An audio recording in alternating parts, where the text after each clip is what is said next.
आपने कभी सोचा है कि आलस जैसी छोटी सी चीज हमारे सपनों की रफ्तार को कैसे कम कर सकती है? आज हम आपको एक कहानी सुनाएंगे जिसमें एक आलसी व्यक्ति अपने आप को ढूंढता है और उस आलस के पीछे छुपी ताकत को समझता है। तो आइए हम सब मिलकर उस आलस की राज को सुलझाते हैं जो कभी कभी हमारी उड़ान को बंद कर देते हैं।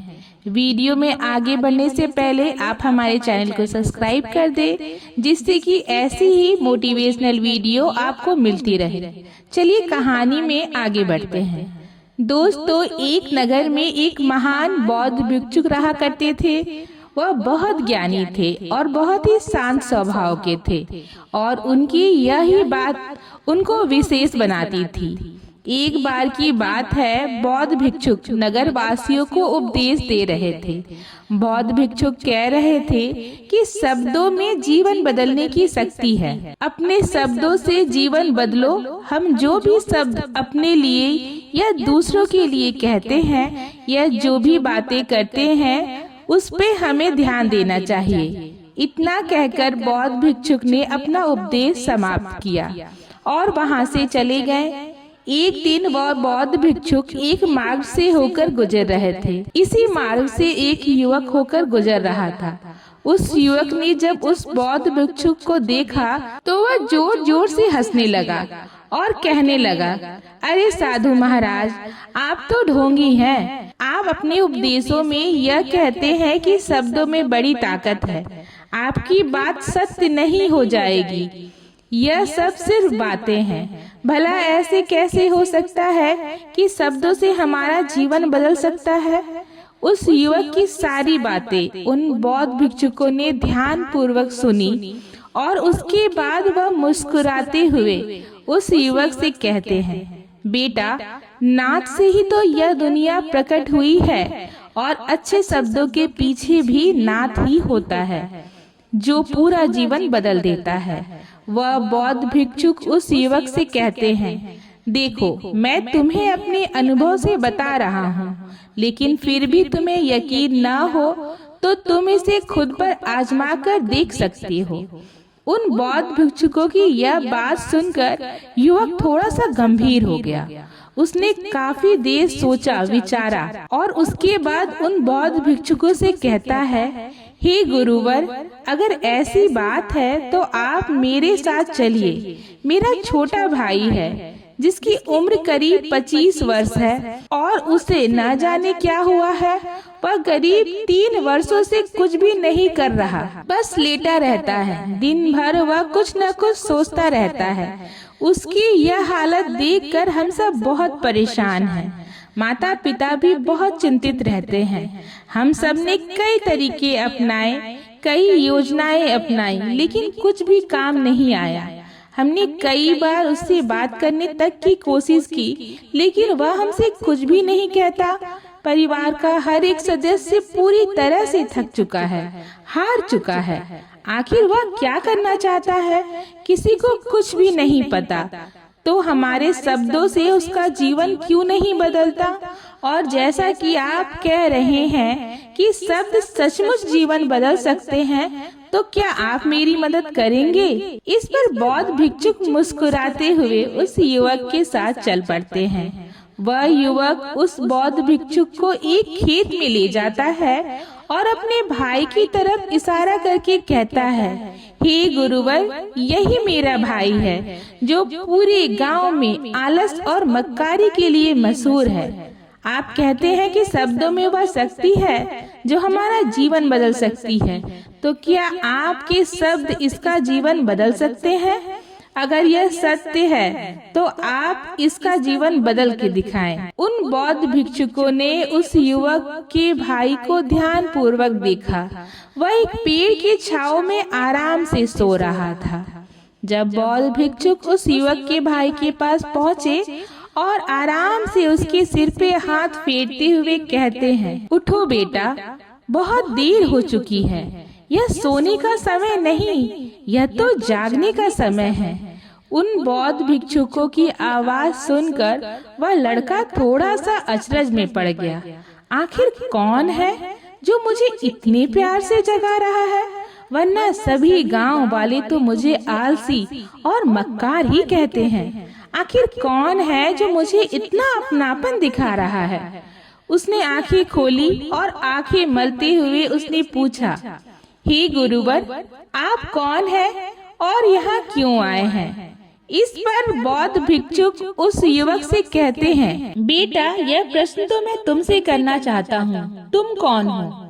यही तो तुम्हें जानने की आवश्यकता है। उन बौद्ध भिक्षुकों की बात सुनकर वह लड़का जोर से हंस पड़ा और कहता है, हे गुरुवर, यदि आपको मेरे बारे में जानना है तो जाइए और गांव के किसी भी सदस्य से पूछ लीजिए। आपको पता चल जाएगा कि मैं कौन हूँ। आपसे हर कोई यही कहेगा, वह तो आलसी है, मक्कार है, तरह तरह की ताने सुनेंगे, तरह तरह की बातें करेंगे। इससे आपको यह जरूर यकीन हो जाएगा और आपको यह पता भी चल जाएगा कि मैं कौन हूँ। तभी बौद्ध भिक्षुक मुस्कुराते हुए उस लड़के से कहते हैं कि सबसे पहले मेरी यह बात सुन लो कि मेहनती इंसान को खुद के शब्द अंदर तक चोट पहुंचाते हैं। इसलिए कभी भी अपने आप को कोसो मत, अपने शब्दों को सुधारो।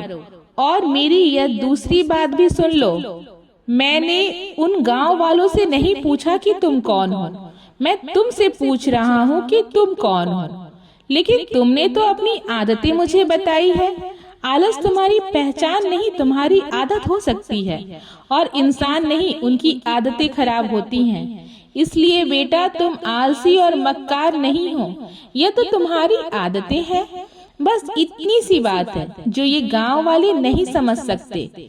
यह सारी बातें सुन के वह लड़का थोड़ा सा आश्चर्यचकित रह गया, क्योंकि गांव वाले हमेशा उसे मक्कार, आलसी और तरह तरह के ताने ही सुनाया करते थे। उन बौद्ध भिक्षुकों की यह बात सुनकर उस लड़के के आंखों में आंसू आ गए। वह तुरंत ही दोनों हाथ जोड़कर उन बौद्ध भिक्षुकों के चरणों में गिर पड़ा और उनसे कहने लगा, आप सत्य कह रहे हैं, यह मेरी आदत ही है और मैं इस आदत से बहुत परेशान हूँ।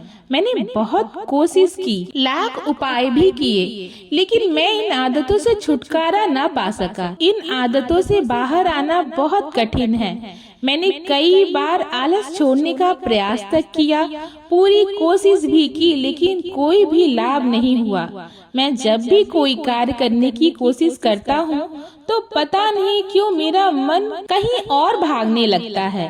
मेरा दिमाग किसी और दिशा में काम करने लगता है और मैं उस काम पर ध्यान ही नहीं दे पाता। मैं क्या करूँ, कैसे करूँ, मुझे कुछ भी समझ नहीं आता।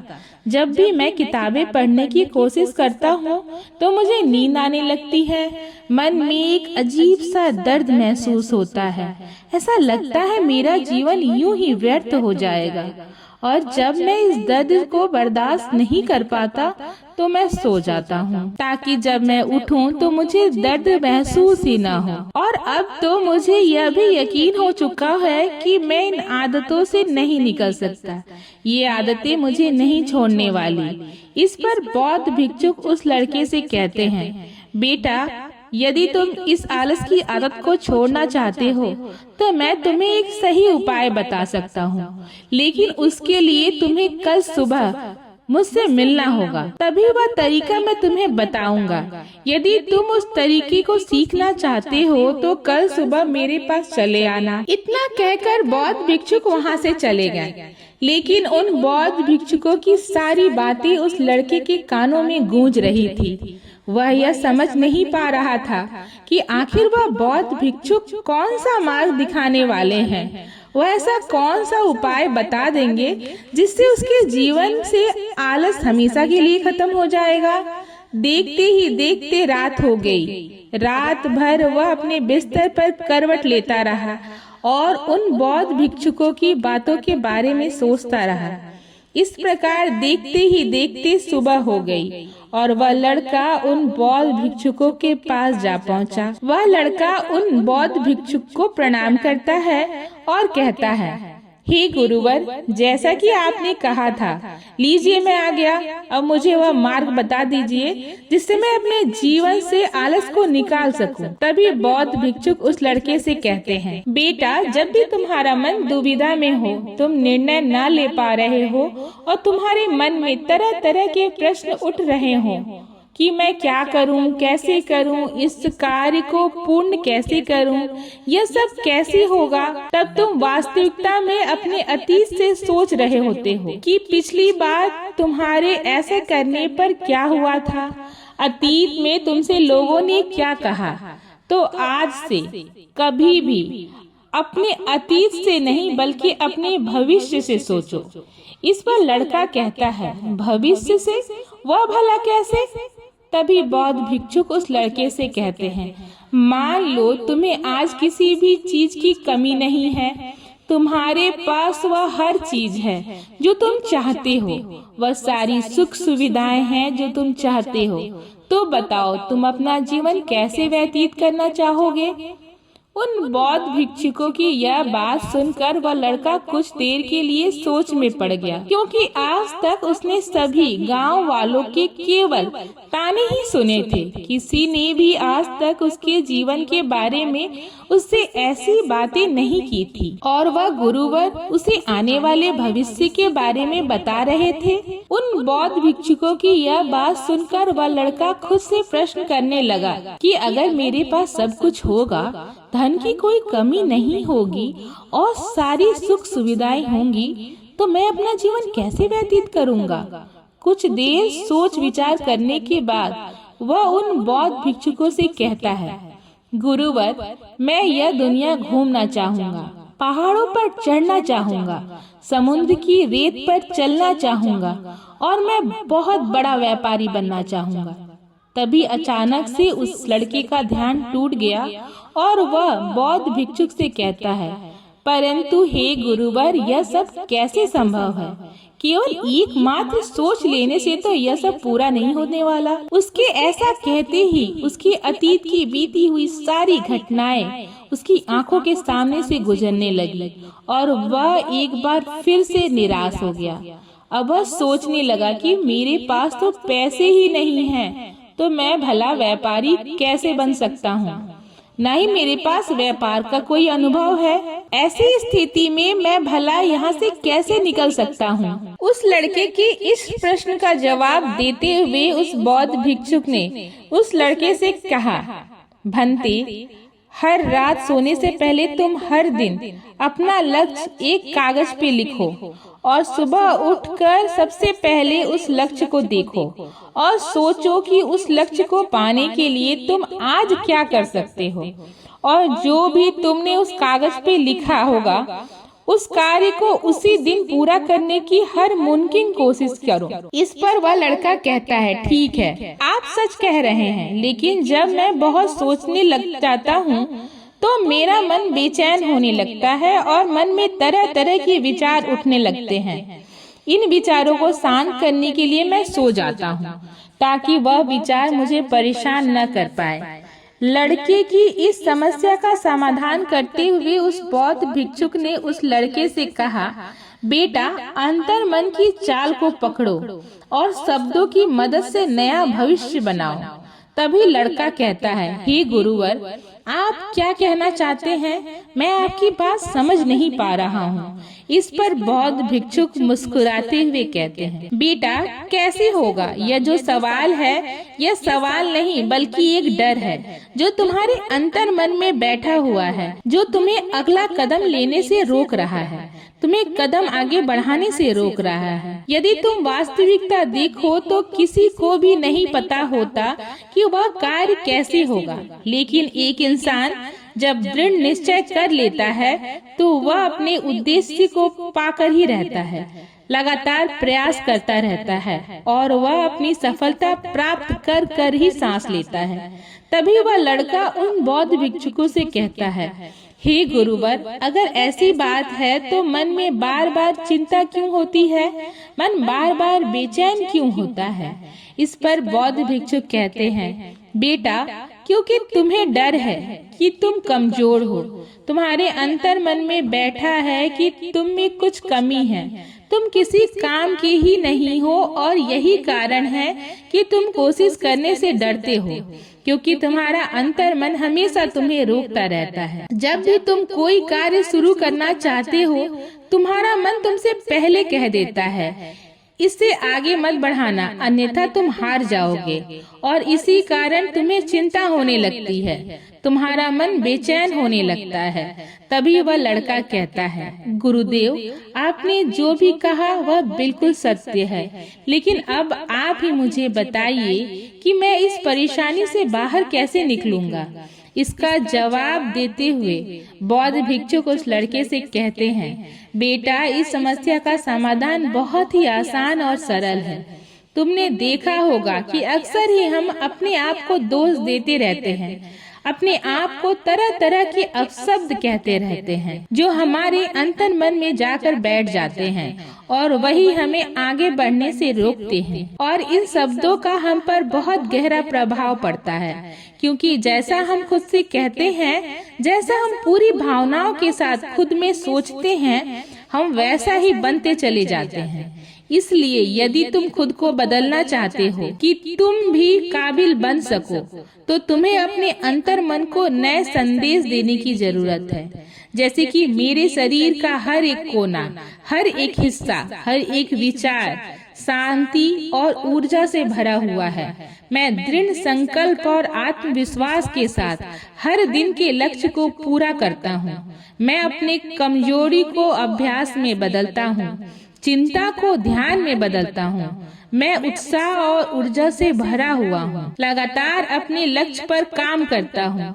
ऐसे शब्द जब तुम खुद से कहोगे तो तुम शक्तिशाली महसूस करने लगोगे और तुम्हारी सारी चिंताएं खत्म होने लगेंगी, क्योंकि यही शब्दों की ताकत है। वह तुम्हें वही बना देते हैं जो तुम सोचते हो। तुम जितनी भावनाओं के साथ यह वाक्य बोलते हो, महसूस करते हो, उतनी ही भावनाओं से यह शब्द तुम पर असर करना शुरू कर देते हैं। धीरे धीरे यह शब्द तुम्हारे मन और व्यक्तित्व की सोच का हिस्सा बन जाएंगे। लेकिन मेरी एक बात याद रखना कि तुम्हारा अंतर मन आसानी से हार नहीं मानने वाला। जब तुम आगे बढ़ोगे तो मौका मिलते ही वह तुम्हें पीछे खींचेंगे।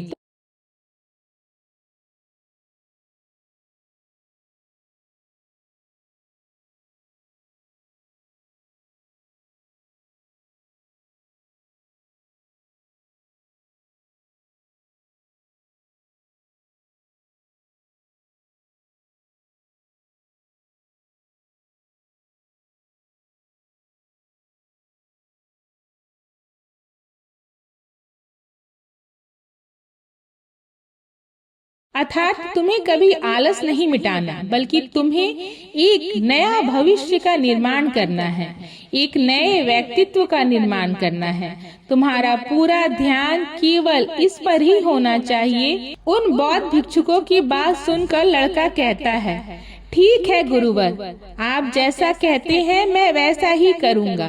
तभी वह बौद्ध भिक्षुक उस लड़के से कहते हैं, बेटा, अभी तो मैं इस गांव से जा रहा हूँ, लेकिन कुछ सालों के बाद मैं वापस आऊँगा। इतना कहकर बौद्ध भिक्षुक वहाँ से चले जाते हैं और वह लड़का अपने घर लौट आया। लेकिन अब उस लड़के के मन में तरह तरह के विचार चल रहे थे। वह लड़का यह सोच रहा था कि अगर मैं अपनी मनपसंद जिंदगी जीने लग जाऊंगा, अगर मैं दुनिया घूमने लगा, नए लोगों से मिलने लगा और अपनी पसंद का काम करने लगा, तो मेरी जिंदगी कैसी होगी। उस बात को ध्यान करके उसने एक कागज पर अपना लक्ष्य लिखा और लिखकर सो गया। अगली सुबह जब उसकी आंख खुली तो उसने उस पेपर पर लिखा हुआ लक्ष्य एक बार दोहराया। उसके बाद वह कुछ देर के लिए शांत हो गया। तभी उस बौद्ध भिक्षुक की बात याद आई कि तुम अपने लक्ष्य के लिए आज क्या कर सकते हो। उसने खुद से सवाल किया कि मैं आज अपने लक्ष्य को प्राप्त करने के लिए क्या कर सकता हूँ। तभी उसने एक बार फिर से उस पेपर की तरफ ध्यान दिया। उस पेपर पर लिखा था कि मैं बाजार जाता हूँ और लोग व्यापार करने की कौन कौन सी सामान लेकर आते हैं, मैं उन चीजों को देखूंगा, उन चीजों का पता करूंगा। पढ़ने के बाद तुरंत ही बाजार चला गया और अलग अलग दुकानों पर बैठा और उन्हें देखा, लेकिन उसे कुछ समझ नहीं आ रहा था, क्योंकि लोग अलग अलग व्यापार कर रहे थे, अलग अलग तरह की चीजों का सामान ले रहे थे और किसी ने उसकी कोई मदद नहीं की। वह बहुत उदास और निराश होकर घर वापस लौट आया। तभी उस लड़के को बौद्ध भिक्षु की एक और बात याद आई। शब्दों में बहुत ताकत है और शब्द हमारा जीवन बदल सकते हैं। वह सकारात्मक विचार याद आए, वह उन्हें सुबह शाम दोहराने लगा और अब से वह हर दिन ऐसा ही करने लगा। देखते ही देखते 1 महीना बीत चुका था, लेकिन अब तक उसके जीवन में कोई बदलाव नहीं आया था। अब वह लड़का यह सोचकर निराश होने लगा था कि उसके जीवन में तो कुछ भी परिवर्तन नहीं हो रहा। लेकिन 1 महीने बाद उसे ऐसा महसूस हो रहा था कि वह पहले से अच्छा महसूस कर रहा है। उसका दिमाग अब अच्छी तरह से सोच पा रहा है, वह पहले से ज्यादा चलने फिरने लगा है। धीरे धीरे उसे समझ में आने लगा कि जो लोग आगे बढ़ते हैं, महान काम करते हैं, उनकी सोच में कितना अंतर होता है। वे लोग हमेशा शक्तिशाली विचार सोचते हैं। दूसरों की छोटी सोच और डर से वह कभी प्रभावित नहीं होते। जब भी उनके सामने कोई मुश्किल आन पड़ती है तो वह घबराते नहीं, बल्कि उस समस्या का समाधान निकालते हैं। इस समस्या के समाधान पर ध्यान केंद्रित करते हैं और न ही वह कभी किसी का इंतजार करते हैं। वह केवल खुद पर विश्वास करते हैं और तुरंत ही कदम आगे बढ़ाते हैं। जब उस लड़की को यह सारी बातें समझ आने लगी तो उसने भी धीरे धीरे अपना कदम आगे बढ़ाना शुरू किया। उसने बिल्कुल वैसा ही व्यवहार करना शुरू किया। अब से वह कभी खाली नहीं बैठता था। जब भी उसका मन करता था वह बाजार जाता और लोगों के बारे में जानना, समझना और किस प्रकार के व्यापार करने की जरूरत है, कौन सी चीज खरीदी जाएगी और किन चीजों पर उन्हें लाभ हो रहा है। और जब उसका मन करता तो वह अपने पिता की मदद भी करता था। वह अपने पिता के साथ मंडी में जाता, वहां पर जाकर मोल भाव किया करता था। वह हमेशा कुछ न कुछ सीखने में ही जुटा रहता। तभी एक दिन गांव में एक मसाले का व्यापारी आया। उसे कुछ पढ़े लिखे नौजवानों की जरूरत थी जो माल की गिनती कर सके और हिसाब रखने का काम कर सके। वह लड़का अपने लक्ष्य को जानता था कि उसे क्या पाना है। उसे समझ में आ गया था कि इस काम से उसे बहुत कुछ सीखने को मिलेगा। वह जानता था कि उसे उस काम में बहुत ही कम पैसे मिलेंगे, लेकिन फिर भी वह उस काम को करने के लिए तैयार था। अब उस लड़के की सोच पूरी तरह से बदल चुकी थी। अब बाकी लोगों की तरह वह नहीं सोचता था, बहुत ईमानदार और समझदारी से काम करता था। देखते ही देखते करीब 3 महीने बीत गए और अब व्यापारी यह समझ चुका था कि नौजवान बहुत ही समझदार है और वह उस व्यापार में बहुत मदद करता है। इसलिए उस मसाले की व्यापारी ने उस लड़के को अपना सहायक बना लिया। उस व्यापारी ने देखा कि इस लड़के की दिनचर्या सबसे अलग है। वह हर दिन पढ़ता है, लिखता है, सुबह उठकर ध्यान करता है, नई चीजें सीखता है, परेशानी आए तो विचलित नहीं होता। यह सबसे सम्मान से बात करता है, सबका आदर करता है। देखते ही देखते 1 साल बीत चुके थे। अब तो व्यापारी उस नौजवान से बहुत खुश था। उसने धीरे धीरे उस नौजवान को व्यापार के सारे गुण सिखा दिए और देखते ही देखते वह लड़का अब एक छोटा सा व्यापारी बन चुका था। और जब उस लड़के के अंदर व्यापार की समझ आ गई तो उसने जड़ी बूटियों का व्यापार शुरू कर दिया और देखते ही देखते केवल कुछ ही वर्षों में उस नगर का सबसे बड़ा व्यापारी बन गया। लोग उसे सबसे बड़े व्यापारी के नाम से दूर दूर तक जानने लगे। करीब 5 वर्षों बाद जब वह वापस अपने घर लौटा तो लोग बहुत हैरान थे। उसे देखकर लोग बहुत अचंभित थे। उसके सारे जानने वालों ने उस लड़के से पूछा, तुम इतना कैसे बदल गए? तब उसने कहा, उन गुरुजी ने सच्ची कहा था, शब्दों से हम जीवन बदल सकते हैं। वैसे आपने आज की इस वीडियो से क्या सीखा? मुझे आप कमेंट में जरूर बताइएगा। इसी के साथ मैं उम्मीद करती हूँ कि आपको आज का वीडियो जरूर पसंद आएगी। तो इस वीडियो को लाइक कीजिए, अपने दोस्तों के साथ शेयर कीजिए और हमें ऐसे ही सपोर्ट करने के लिए चैनल को सब्सक्राइब जरूर कर दीजिएगा।